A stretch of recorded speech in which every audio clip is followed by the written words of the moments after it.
तो फिर उसकी खबर फिर अच्छे से लेंगे हम। ये जहांगीर के घर वाले भी खड़े हैं, उसको बता देना कायदे से। ये बार बार जो खबरें आ रही हैं कि उसके लोग धमका रहे हैं, तो फिर अच्छे से खबर लेंगे, फिर बाद में रोना पछताना मत। গতকালকে যে ছবি দেখলাম একটা উত্তরপ্রদেশের যিনি সিংহাম বলে পরিচিত তিনি একটু আপনার বাড়িতে গেছেন ভোটের আগে, কি বলবেন?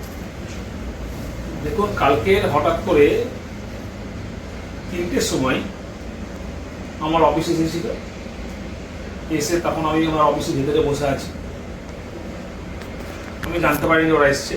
তারপর দেখলাম আমার সিকিউরিটিকে দেখে তাদের চমকেছে এবং তাদেরকে অ্যারেস্ট করে ধমক দিয়েছে।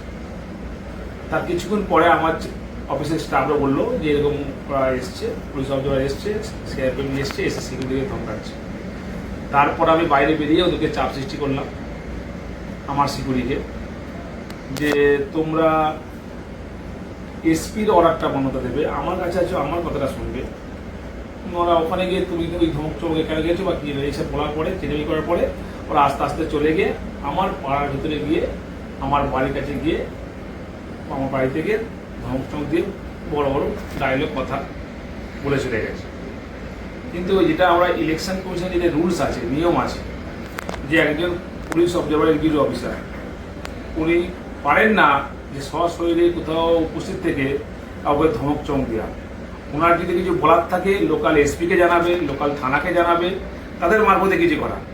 ওরা লোকাল পুলিশও নিচ্ছে না, কাউকে নিচ্ছে না, ডাইরেক্ট সিআরপিএফ নিয়ে গিয়ে শুধু আমার বাড়িতে না, আমার যারা সহকর্মী আছেন প্রত্যেকটা অঞ্চলে যারা অঞ্চল সভাপতি আছে, নেতাকর্মীরা আছেন, তাদের বাড়িতে গিয়ে ধমক চমক দিচ্ছে, রেড করছে।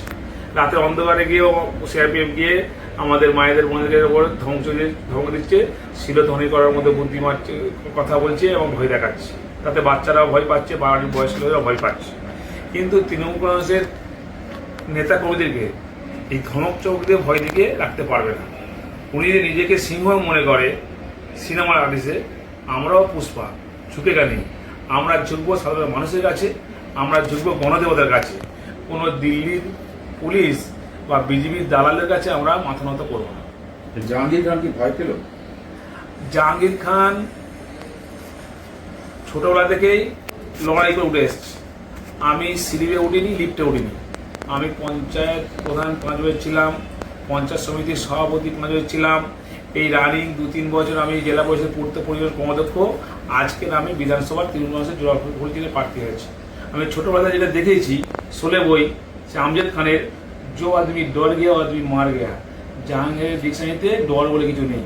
আমরা ভয় পাই অন্যায় দেখে, অপরাধ দেখে, কিন্তু কে ধমকাবে, চমকাবে, ভয় দেখাবে, জাহাঙ্গীর খান তাতে কর্ণপাত করে না।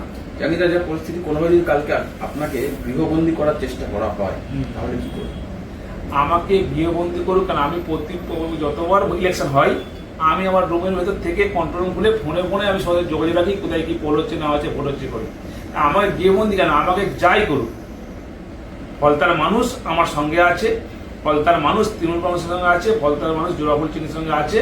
আমরা সারা বছর মানুষের সঙ্গে সুখ দুঃখের সাথী হয়ে বিপদের বন্ধু হিসেবে পাশে থেকে আমরা কাজ করেছি। তাই ফলতার গণদেবতা, ফলতার সাধারণ মানুষ যখন আমার সঙ্গে আছে, সেখানে ইলেকশন কমিশনার বা দিল্লির পুলিশ বা বিজেপির দালালরা কি করবে সেটা আমার যায় আসে না। তাতে আমি ভয় পাই না, আমি কর্ণপাত করি না।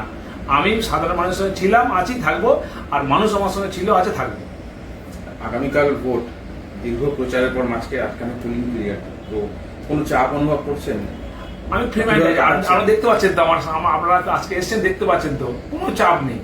আমরা অভ্যস্ত, আমরা বাংলার মানুষ, আর 200 বছর লড়াই করে বাংলার বিপ্লবীরা ব্রিটিশদেরকে আমরা বিতাড়িত করেছি।